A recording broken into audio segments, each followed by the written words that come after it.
In the forgotten annals of Annapolis Port, from the year 1767, a faded line of script records the arrival of a vessel. Upon its decks, 140 souls, men, women, and children, disembarked. Among them stood a young man whose true appellation remains lost to history. That which official chronicles have woven into legend conceals a truth far more disquieting than any tale you may have encountered. The documents that shed light upon this narrative truly exist. Some yet slumber in archival vaults, while others have been lost to time, yet their vestiges persist. And what they reveal about the man the world knows as Kunta Kinte transcends all that imagination might conceive. The year 1767 marked a watershed moment in the annals of the Atlantic slave trade. Colonial Maryland, then, experienced an unprecedented economic surge, fueled by the lucrative tobacco trade and the massive exploitation of enslaved labor. Annapolis Port, the province's capital, had burgeoned into a vital nexus for this behemoth of human commerce, enriching the British North American colonies. Within this context, the plantations of Spotsylvania County, Virginia, lying some dozens of miles southwest of Annapolis, thrived. The landed gentry, predominantly British families established for generations, amassed vast wealth and power through the relentless toil of their tobacco fields. These estates, self-contained microcosms, operated under unyielding edicts, where forced labor was not merely accepted but legalized. Slave ships regularly plied the waters of the Chesapeake Bay, bearing their human cargo from the western coasts of Africa after voyages that stretched between 2 and 3 months, under conditions that official reports of the era euphemistically described as difficult. The stark reality, however, was far grimmer. Mortality rates during these crossings fluctuated between 20 and 40%, depending on the vessel and the caprices of the weather. But these chilling statistics merely hint at the unspeakable horror endured within the dark holds. Towards the close of that summer of 1767, one particular vessel drew the gaze of the port authorities. The Lord Ligonier, a British brigantine merchantman commanded by Captain Thomas Davis, arrived bearing 140 captives, hailing from the Gambia region. Among them was a young man, approximately 17 years of age, seized but months prior in the forested environs near the Gambia River. The official ledgers of the port mention his arrival on July 14th, 1767. Yet, these documents remain silent regarding the peculiar circumstances of his capture, nor the unfolding events during the brutal Middle Passage, and most crucially, they offer no glimpse into what truly transpired in the ensuing years following his arrival in Virginia. Colonial society in Maryland and Virginia, during this epoch, was ordered by rigid stratifications.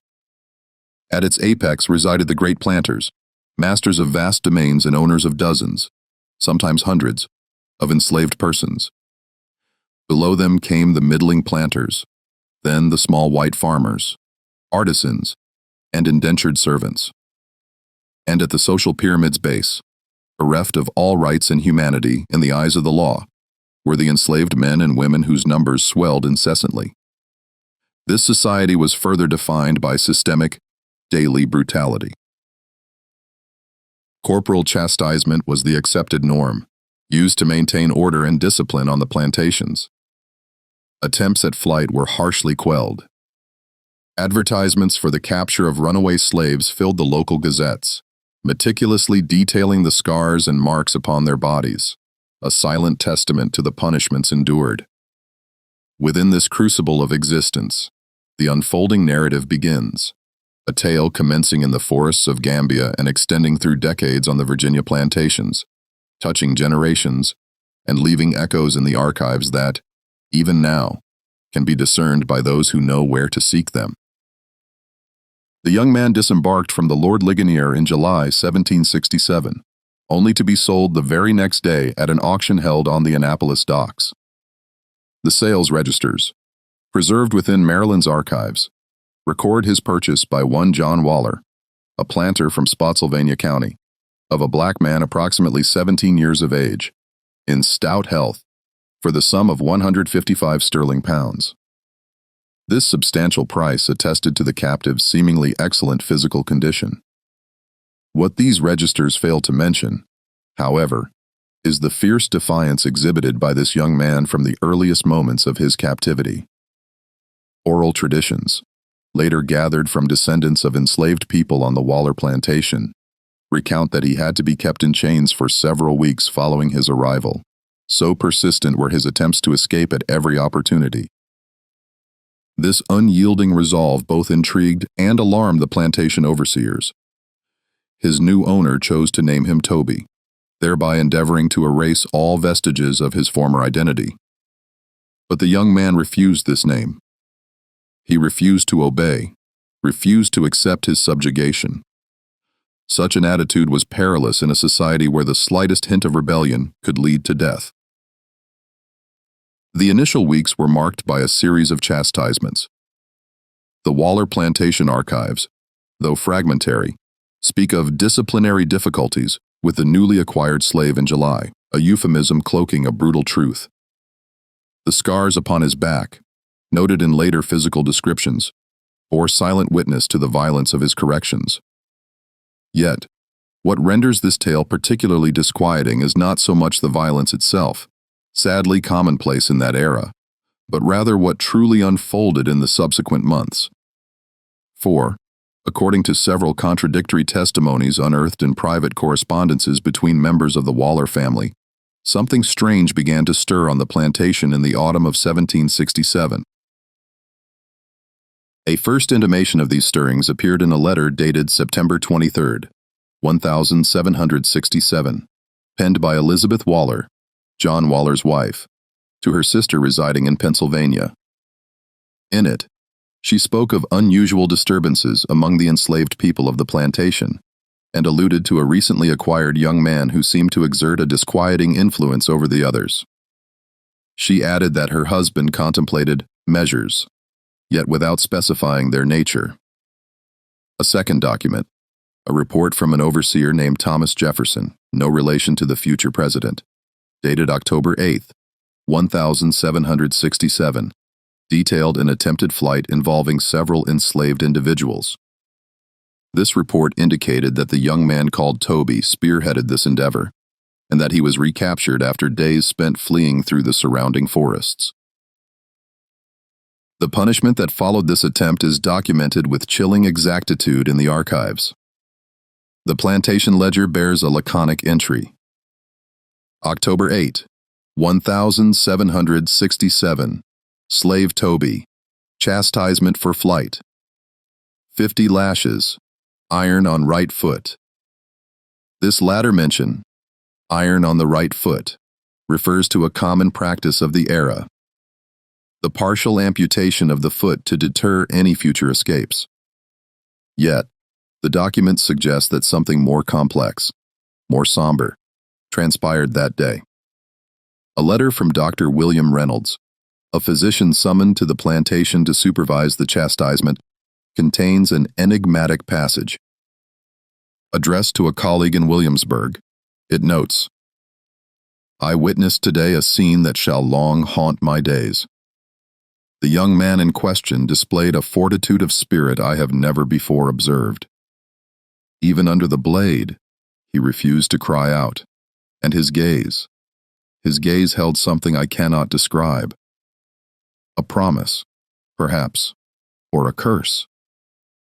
This final phrase, a promise or a curse, assumes a particularly portentous meaning in light of the events that would unfold in the ensuing years on the Waller plantation. For from that autumn of 1767 onward, a series of inexplicable incidents would brand the history of this estate. The years following the young man's arrival on the Waller plantation were marked by a sequence of troubling occurrences that would progressively transform the very dynamic of this enterprise. The fragmentary and often contradictory archives of this period unveil a complex tapestry, interwoven with daily violence, silent defiance, and unresolved enigmas. The winter of 1767 to 68 proved particularly harsh in Virginia. Meteorological records of the era speak of exceptionally low temperatures and abundant snowfall. On the Waller plantation, this period was distinguished by an unusual mortality among the livestock. Between December and February, over half the bovine and porcine herds perished under circumstances that contemporary reports deemed mysterious. A report from the chief overseer, dated January 15, 1768, noted that several animals were found dead without apparent cause, unblemished by disease or wound. Stranger still, the report observed that these deaths invariably occurred at night, and always within the section of the plantation housing the recently acquired enslaved people, including the young man called Toby. This series of unexplained fatalities ignited tensions within the plantation community. Some enslaved individuals, according to later testimonies, murmured that these events were linked to the presence of the newcomer. Rumors circulated that he possessed ancient lore inherited from his homeland, mysterious practices that the white overseers neither comprehended nor could control. John Waller, the proprietor, began to manifest a growing disquiet. A letter addressed to his brother William, a planter in Maryland, dated February 28, 1768, reveals his state of mind. I begin to question if the acquisition of this young man was a mistake. Since his arrival, nothing on my plantation has prospered. Livestock perishes. The enslaved are restless and insubordinate, and he continues to gaze at me in that manner that chills my blood, as if he knows something I do not. In the spring of 1768, a new incident shattered the plantation's serenity. John Waller's eldest son, Thomas, then a young boy, fell gravely ill. The symptoms described in family correspondence were alarming. Intense fever, delirium, convulsions. Dr. Reynolds was summoned anew, yet his treatments proved ineffectual for several weeks. What renders this episode particularly strange is a detail mentioned in Elizabeth Waller's personal journal. She noted that her son, in his fevered delirium, spoke of a solemn-eyed black man who visited him at night, murmuring words in an unknown tongue.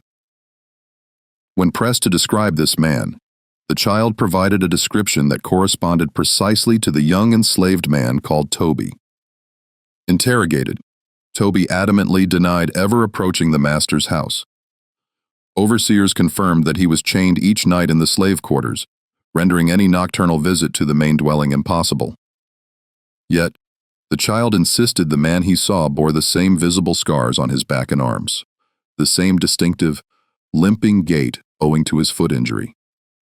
Young Thomas Waller eventually recovered after 6 weeks of illness, as mysteriously as he had fallen sick, and the incident left an indelible mark upon the family.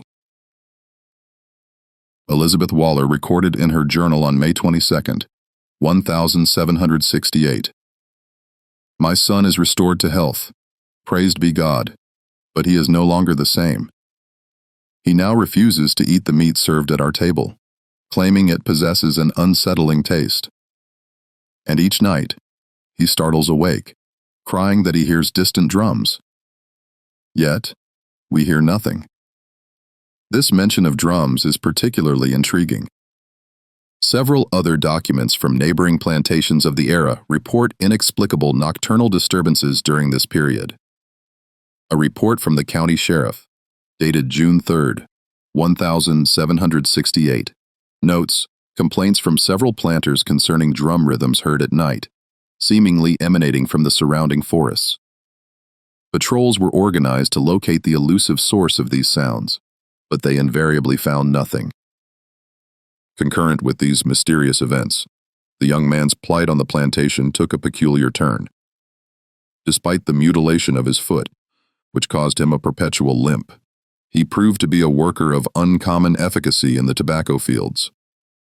The plantation's production records revealed a notable increase in yield in the parcels where he was assigned. John Waller, a pragmatic man, decided to grant him certain privileges. From the summer of 1768 The young man was no longer chained at night. He obtained the right to cultivate a small plot of land for his own use. These concessions, unwanted for an enslaved person who had attempted flight, elicited commentary in the correspondence among the region's planters. A particularly illuminating missive was that of Robert Carter, a neighboring planter, addressed to John Waller in July 1768. He wrote, "I have heard that you grant liberties to your fleeing chattel. Beware, my friend. Such clemency is perceived as weakness by their kind. They grasp only force and coercion. If you do not heed my warning, you shall soon have an insurrection upon your hands." But John Waller appeared not to share these anxieties. His response, preserved in the family archives, is surprising. "I understand your concern, Robert, but I believe this man in particular is different. There is within him something, an innate dignity, perhaps, or a strength of spirit, that I have never observed in others. I believe he will prove more useful if granted a minimum of liberty, rather than being utterly broken. And besides, with his mutilated foot, he cannot flee far." This decision by John Waller would have unlooked-for consequences, for from 1769 onward, a subtle yet profound metamorphosis began to unfold on the plantation. The other enslaved individuals, initially wary of the newcomer due to his differences and his difficulty communicating in English, began to seek his counsel. A testimony gathered much later, in the 1830s, from an elderly former slave of the Waller plantation named Sarah, sheds fascinating illumination upon this period. Over 80 years old at the time of the interview, she recalled, "That young man they called Toby, but who used another name among us, he knew things. He knew which plant cured which ailment. He could read the signs in the sky to foretell the rain. And most importantly, he knew how to keep our hope alive when all seemed lost." This testimony suggests that the young man progressively assumed the role of a healer and spiritual guide within the enslaved community.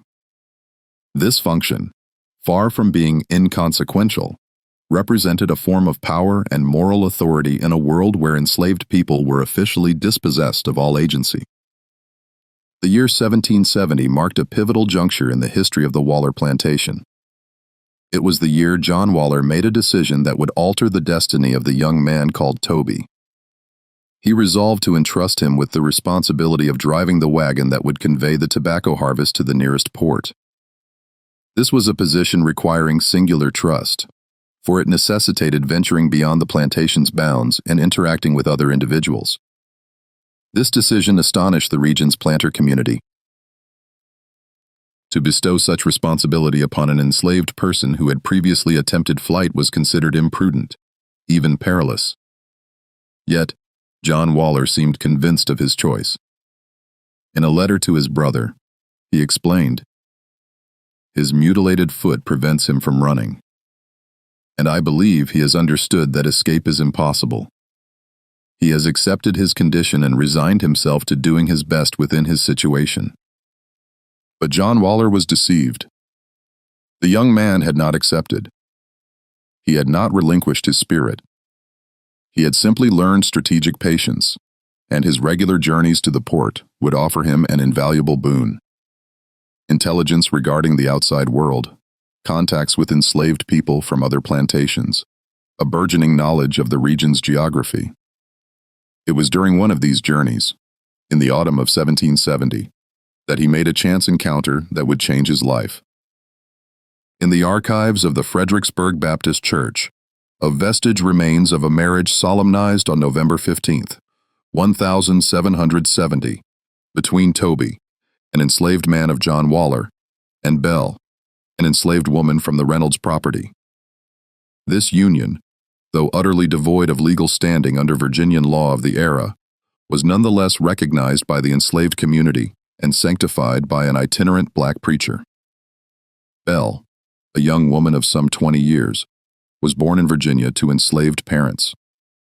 Unlike her future husband, She spoke English fluently and was intimately familiar with the strictures of slave society. Their union was both an effective choice and a survival strategy. Together, they would kindle a family and cherish the memory of a man who refused to forget his origins. But this union would also draw the unexpected scrutiny of the authorities, for Belle possessed a particular talent. She could read and write, a skill she had clandestinely acquired by observing her master's children during their lessons. This ability, strictly forbidden to enslaved people by the laws of Virginia, rendered her a potentially subversive individual in the eyes of the authorities. The years that followed were a period of escalating tension in the British North American colonies. Conflicts with the mother country intensified, steadily leading towards what would become the American Revolution. These tumultuous political currents had profound repercussions on plantation life, and by extension, on the lives of the enslaved. On the Waller plantation, the young couple formed by the man called Toby and Belle strove to forge a semblance of normal life under extraordinarily difficult circumstances. In 1772, their first child, a daughter, was born. The plantation registers noted this birth laconically. September 23, 1772, birth of a female slave, daughter of Toby and Belle, named Kizzy. This name, Kizzy, was an uncommon appellation. It appeared in no other plantation register in the region at that time. According to later testimonies, it was the father who chose this name, affirming that it meant, "You stay here," in his mother tongue, a name in which hope and resignation were interwoven. Hope that his child would survive, resignation that she would remain enslaved. Kizzy's birth marked the beginning of a new epoch in the young man's life. He understood now that he would never return to Africa, but he could still impart something to his daughter. The memory of his origins, the stories of his village, the values of his people. Each evening, according to accounts, he recounted tales to his daughter in his native language, teaching her the sounds and words of the land that had witnessed his birth. This oral transmission, practiced discreetly beyond the master's gaze, constituted a form of cultural defiance of paramount importance. For in a system designed for the utter erasure of African identity, to transform human beings with history and culture into mere beasts of burden devoid of a past, keeping alive the memory of one's origins was a revolutionary act. And the young man knew it. He knew he would never return to Africa. He knew his daughter would remain enslaved her entire life. But he could at least bestow upon her that which no one could steal: the unimpeachable knowledge of her origins. This period was also marked by troubling events that continued to plague the plantation in the summer. A series of mysterious blazes ravaged several barns on the estate. The county sheriff's inquiries failed to determine the fire's cause. Reports noted the absence of lightning or any other evident natural trigger. A particularly compelling document is the testimony of an overseer named Jacob Miller, dated August 15, 1773. He claimed to have seen, on the night preceding the last fire, a silhouette moving near the barn, walking with an unusual, limping gait. Interrogated, the man called Toby provided a solid alibi. Several witnesses confirmed his presence in the slave quarters that night. Yet, the overseer maintained his unwavering statement, adding a troubling detail. This spectral figure seemed larger than life, and its eyes glowed in the darkness like those of an animal. This testimony, which might easily be dismissed as the product of a fevered imagination or intemperate habits, Miller was known for his fondness for drink, assumes a different dimension when placed within the broader tapestry of events of the era. Similar accounts surfaced in the correspondences of other plantations in the region during this period. A planter from a neighboring county, Samuel Patterson, wrote in September 1773 to a friend in Williamsburg, "Strange things are occurring in our region. The enslaved speak of visions, of presences in the forests. Some of mine refuse to work in the fields farthest from the house, claiming they fear what roams in the woods. I have had 2 whipped for insubordination, yet even punishment seems not to dissipate their terror. These narratives suggest the existence of a subterranean movement within the enslaved community, a network of resistance that wielded fear and superstition as a psychological weapon against the masters. Did the young man called Toby play a role in this movement? The documents do not permit us to affirm this unequivocally, yet multiple indicators point in this direction. A particularly telling clue appears in the Waller plantation accounts for the year 1774. An unusually high expenditure for the purchase of chains and padlocks is noted, with an explanatory entry mentioning enhanced security measures following recent disturbances. What disturbances? Official documents remain vague, but private correspondences are more explicit. Elizabeth Waller wrote to her sister in March 1774. Our plantation is no longer what it was. There is a palpable tension in the air that I cannot explain. The enslaved work.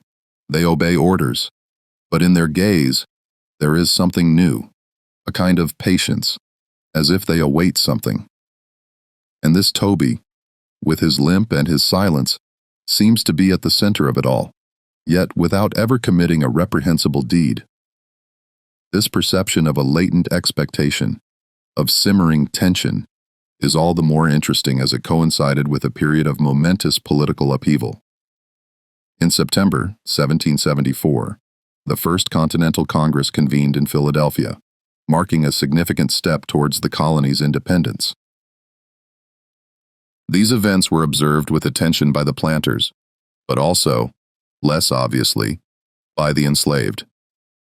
For the revolutionary rhetoric of the colonists, with its insistence on liberty and opposition to oppression, held a striking resonance for those living in actual bondage.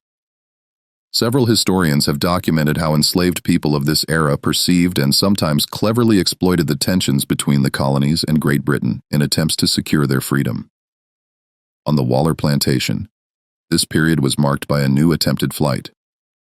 In November 1775, 3 enslaved individuals vanished during the night. Patrols apprehended them 2 days later, some 30 kilometers from the plantation, heading north. Interrogated, they claimed to have been encouraged to flee by the limping man who speaks to spirits. This mention of the limping man who speaks to spirits is the first explicit reference to the spiritual role the young man seems to have assumed within the enslaved community. Interrogations revealed that the fugitives believed that by following his counsel, they would be protected during their escape. One of the fugitives even claimed that the limping man had given them amulets made of roots and pieces of red cloth, which were supposedly meant to render them invisible to patrols. This affair had grave repercussions. The 3 fugitives were severely punished. As for the young man called Toby, he was subjected to strenuous interrogation once more, yet no direct proof of his involvement could be established.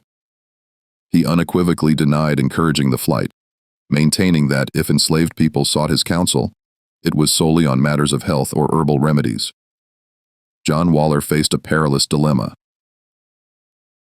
On one hand, his enslaved man had become a valuable asset to his plantation, an efficient and apparently loyal worker. On the other, the suspicions swirling around him threatened to create problems with other planters in the region. Ultimately, Waller decided not to punish the man, but to place him under close surveillance. It was during this period that an extraordinary document appeared in the archives. It was a letter penned in April by Belle, the wife of the man called Toby, addressed to an enslaved woman on a neighboring plantation. This letter, intercepted by overseers before it could be delivered, constituted rare proof of clandestine literacy among enslaved people. The letter's content was seemingly innocuous. Family news, inquiries about the health of a mutual acquaintance.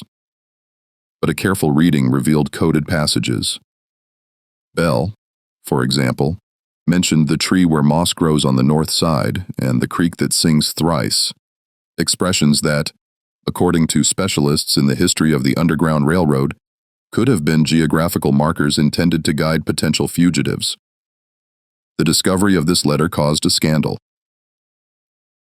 Belle was harshly chastised for daring to learn to read and write.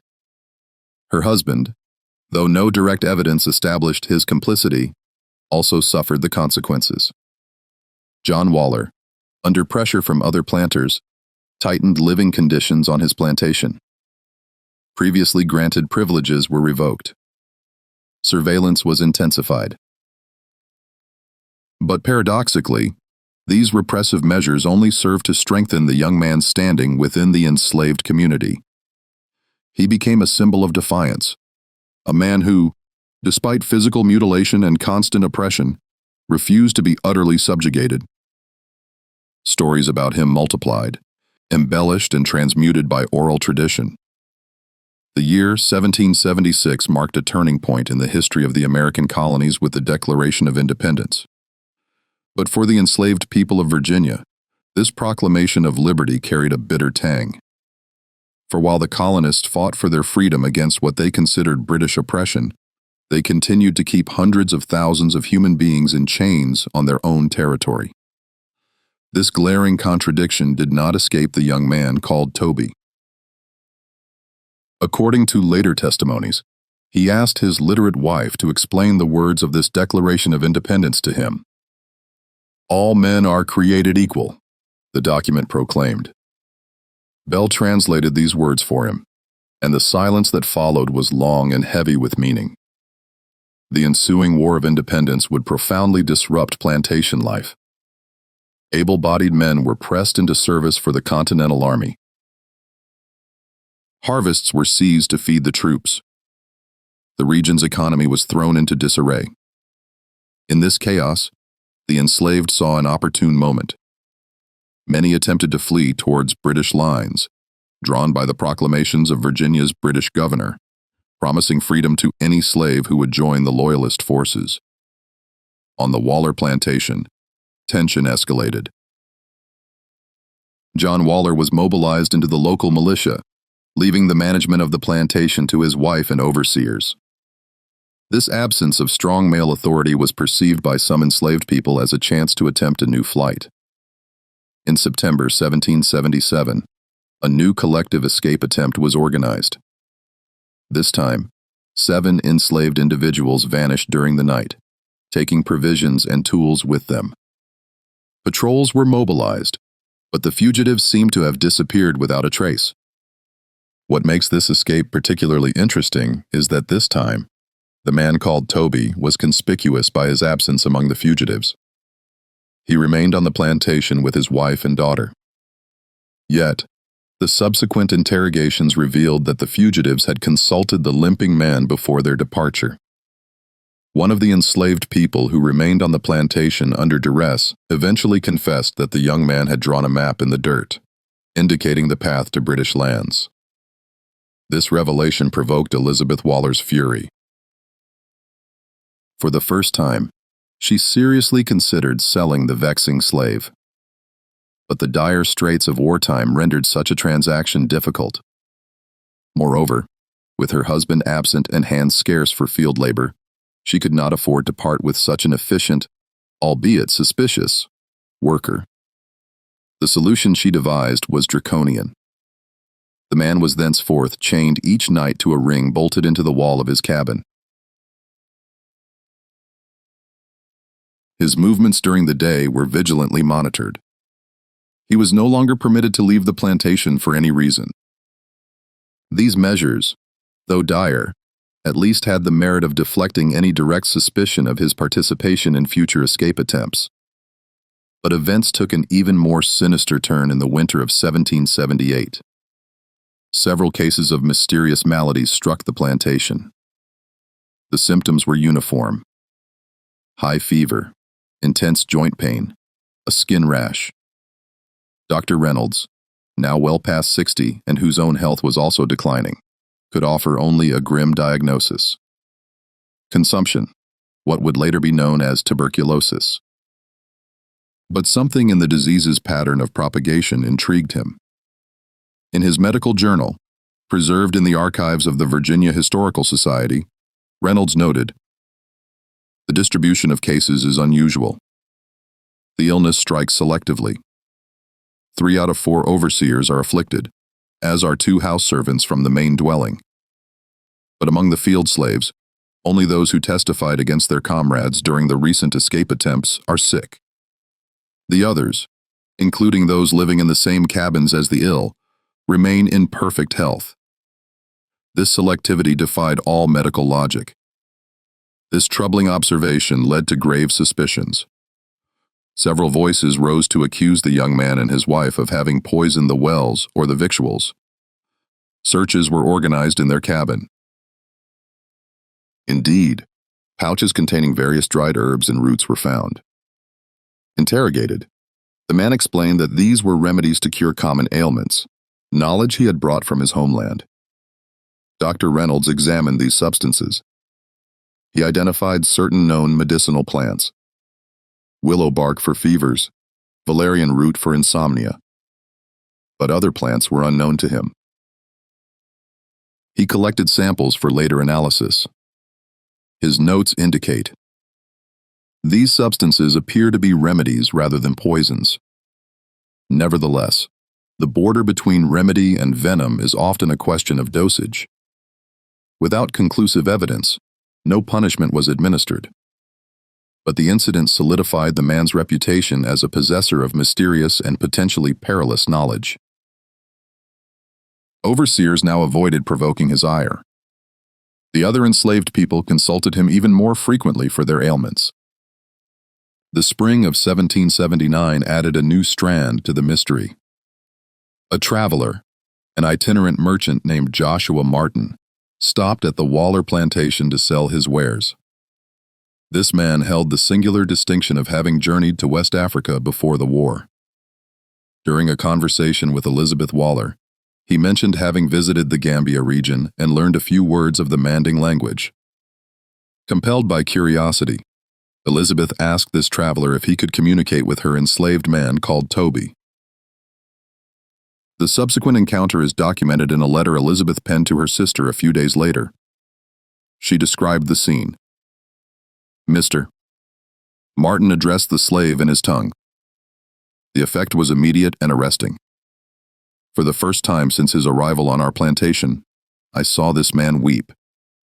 Tears streamed down his face as he responded to the traveler in that strange, guttural tongue. They conversed for several minutes. Then the slave returned to the field in silence, but his gaze, it held a sadness so profound that it troubled me for days." Interrogated about the content of their conversation, Joshua Martin first hesitated, then finally revealed. "He spoke to me of his village in Gambia. He told me of his true name, one I cannot properly articulate. He recounted how he was captured while cutting wood in the forest to make a drum. He spoke of his family, of his father who taught him the traditions of his clan. And then he posed a bone-chilling query. He asked if I believed the spirits of his ancestors could find him so far from his native soil. This fortuitous meeting with someone capable of speaking his mother tongue seemed to have a profound effect on the young man. In the weeks that followed, according to observations noted by Elizabeth Waller, he grew even more silent, more retreated into himself. But he also intensified his efforts to transmit his cultural legacy to his daughter. Kizzy, now 7 years old, became the repository of paternal memory. Each evening, in the family cabin, the father recounted the stories of his village to his daughter, taught her words in his language, imparted the values and traditions of his people. This transmission, observed from afar by overseers who saw only a father telling stories to his child, constituted in reality an act of cultural defiance of paramount importance. For in a system designed to erase all traces of African identity, to transform human beings with history and culture into mere beasts of burden devoid of a past, keeping alive the memory of one's origins was a revolutionary act. And the young man knew it. He knew he would never return to Africa. He knew his daughter would remain enslaved her entire life. but he could at least bestow upon her that which no one could steal: the unimpeachable knowledge of his origins. The year 1780 marked the dawn of a decade that would witness the close of the War of Independence and the birth of a nascent nation. For the young man called Toby, now in his early 40s, it was also a period of profound transformation. John Waller's return from the war in 1781 once again altered the plantation's dynamic. John Waller came back changed by his military experience. He had faced death intimately, fought alongside men of all origins, including freed slaves who championed the American cause. These experiences seem to have tempered his worldview. In a letter to his brother, dated March 1781, he wrote, "I return from a war waged in the name of liberty, only to discover that I maintain men in chains on my own land. This contradiction troubles me more and more." This evolution of thought manifested in concrete alterations on the plantation. Physical chastisements became less frequent. The living conditions of the enslaved improved modestly, and crucially, John Waller authorized the resumption of slave religious gatherings, which had been forbidden during the war. These meetings, held on Sunday afternoons in a clearing near the plantation, rapidly became a central pillar of the enslaved community's life. It was during these assemblies that what would later become an essential characteristic of African American culture developed: the blending of African traditions and Christianity, creating a unique form of syncretic spirituality. The young man called Toby played a pivotal role in these meetings. Although not officially a preacher, his presence was considered essential. Several testimonies gathered decades later described his narrative flair, recounting biblical stories and linking them to the traditions of his native land. The tale of Moses leading his people out of Egypt resonated particularly intimately with his own experience as a man torn from his soil.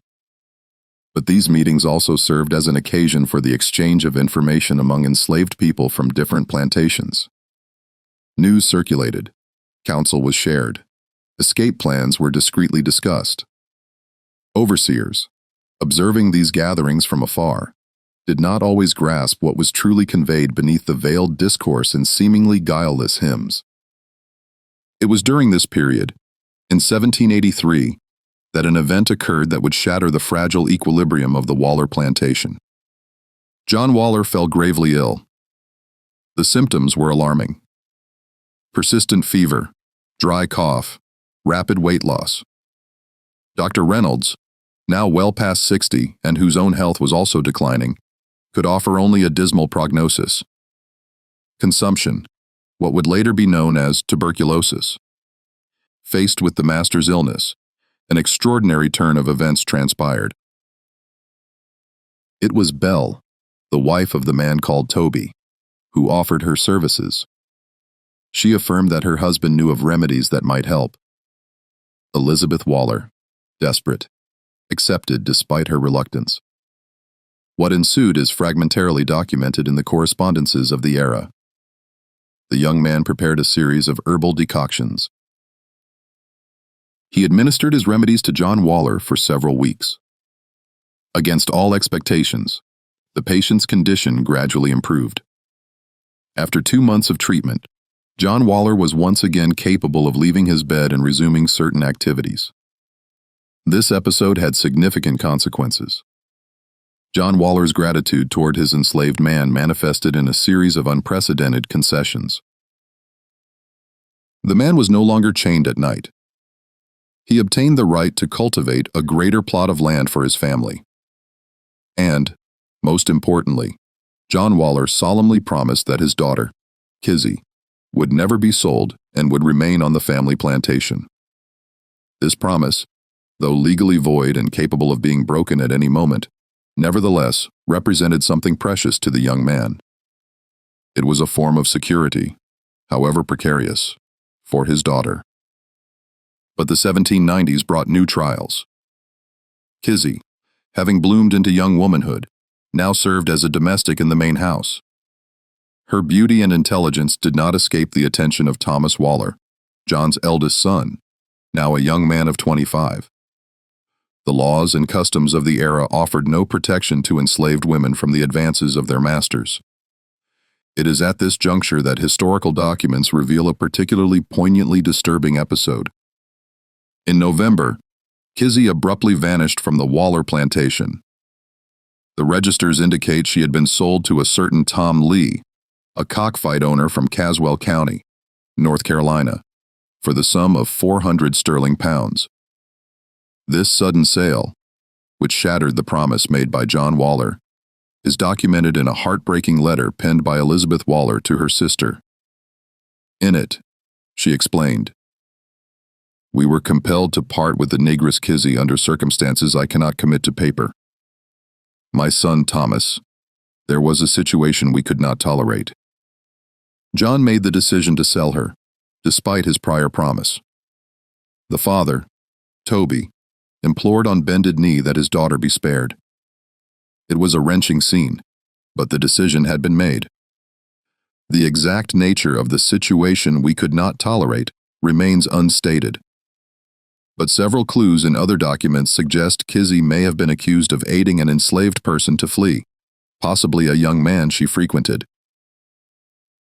Other sources suggest the true reason lay in Thomas Waller's unwanted attentions and Kizzy's refusal to submit to them. Whatever the truth, Kizzy's sale represented a crushing blow to her father. Several testimonies describe his reaction. He reportedly remained prostrated for days, refusing food, repeating his daughter's name incessantly. Some say he cursed the Waller lineage in his native tongue, vowing that their respective lines would remember that day forever.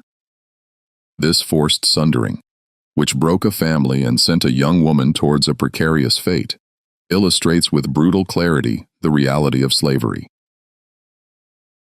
For beyond the exploitation of labor, beyond physical violence, it is this capacity to destroy family bonds that perhaps constituted the most heinous facet of the institution of slavery. The years following Kizzy's sale were marked by a profound shift in the demeanor of the young man, now known to all on the plantation as the Old African. He was now in his 40s, an advanced age for an enslaved person subjected to the arduous labor of the fields. His claudication had worsened with time, but it was primarily his spirit that seemed altered. According to later testimonies, he progressively retreated into himself, speaking less and less, even with his wife, Belle. He continued to work in the fields, to tend to the sick, to participate in the Sunday meetings. But something within him had extinguished the day his daughter was taken. Documents concerning the final years of his life are scarce and fragmentary. The Waller plantation registers mention that he remained on the property until his death, which occurred in 1822. He was then approximately 75 years old, a remarkable age for the era, and particularly for an enslaved man. A note in John Waller's family ledger, penned a few days after his death, offers a rare glimpse into the master's perception of his enslaved man. Toby died yesterday in his cabin, surrounded by his kin. He was a singular man, different from all other slaves I have possessed. There was within him a dignity that neither mutilation nor years of bondage could break. I know not if he ever forgave me for selling his daughter. I know not even if I forgive myself. But I can say one thing. This man was never truly my slave, though the law declared otherwise. This exceptional remark for the period testifies to the complexity of relations between masters and enslaved people, which did not always reduce to the simple oppressor-oppressed dynamic, even if that dynamic remained fundamental and defined all aspects of their interaction. But the story does not conclude with the death of the young man who had grown old.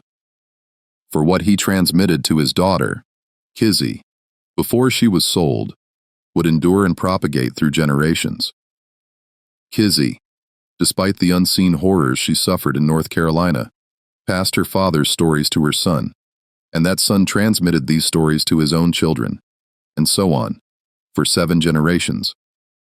These stories, transmitted orally from generation to generation, contained precise details. The name of the village in Gambia, the clan's name, words in the Manding language, descriptions of traditions and customs.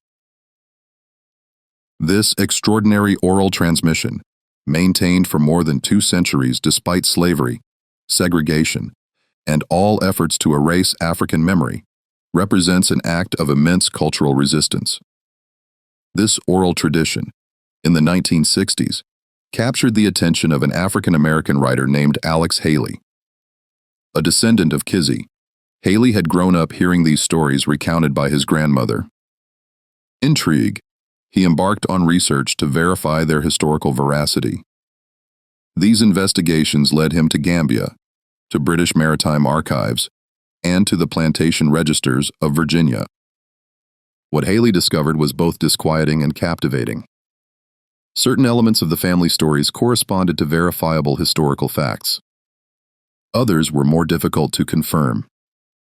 There were shadowed realms, inconsistencies, chronological impossibilities, but there was also sufficient correspondence to suggest that an underlying reality lay hidden behind these narratives. The book Haley published in 1976, entitled Roots, presented this story as largely factual. Its success was instantaneous and phenomenal. Millions of readers discovered the story of Kunta Kinte, the young African captured and reduced to slavery, who refused to relinquish his identity despite all suffering. But after its publication, controversies erupted. Historians questioned the accuracy of many details. Researchers in Gambia expressed doubts about the oral sources Haley utilized. Another writer even filed a lawsuit for plagiarism, accusing Haley of having copied passages from his own novel about slavery. These controversies raised fundamental questions. What truth resides in this story?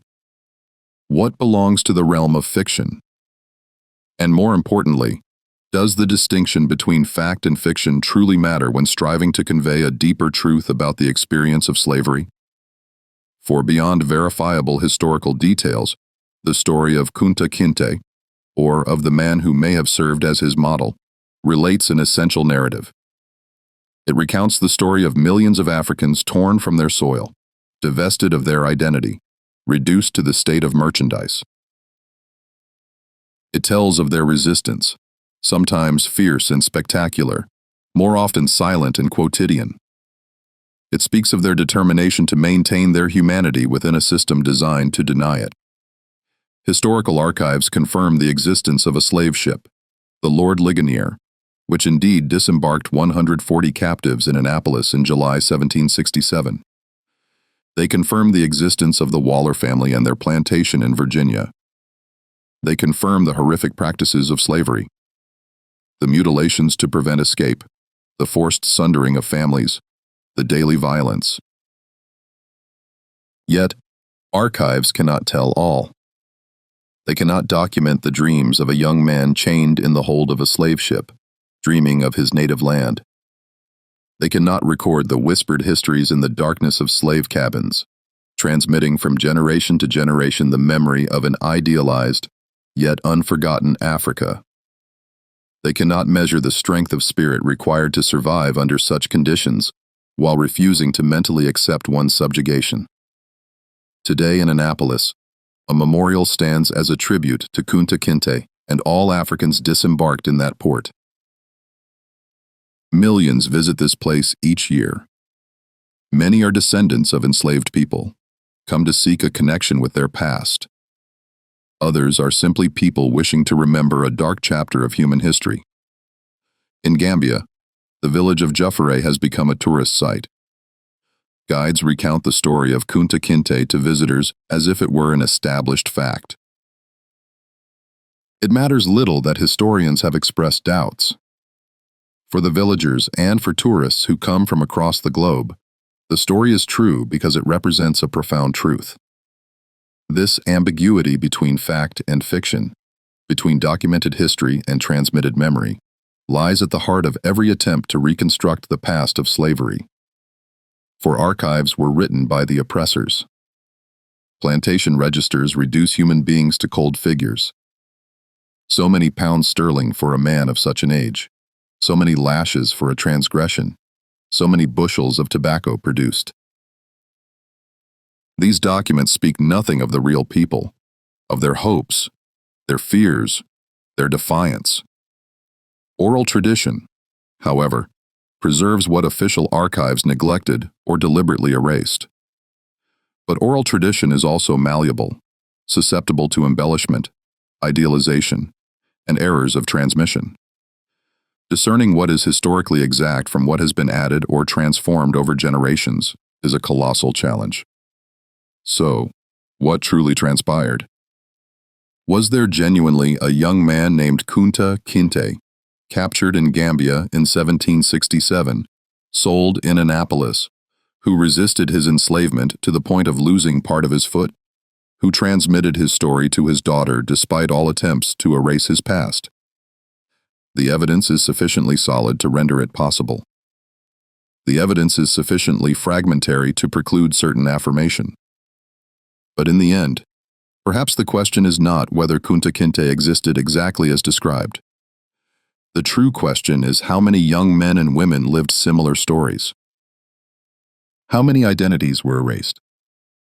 How many families were destroyed? How many stories were never told?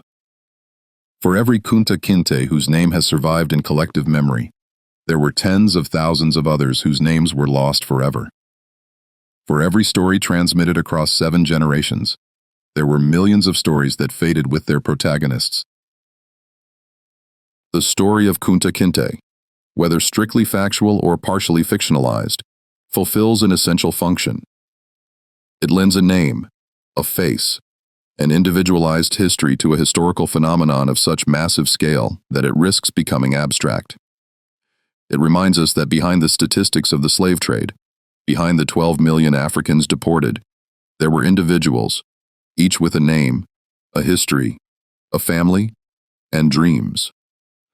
The Annapolis port registers continue to slumber in the Maryland archives. Visitors may consult them, read the names of the slave ships, see the meticulously inscribed figures. So much human cargo disembarked on such a date. These documents exist. They are real.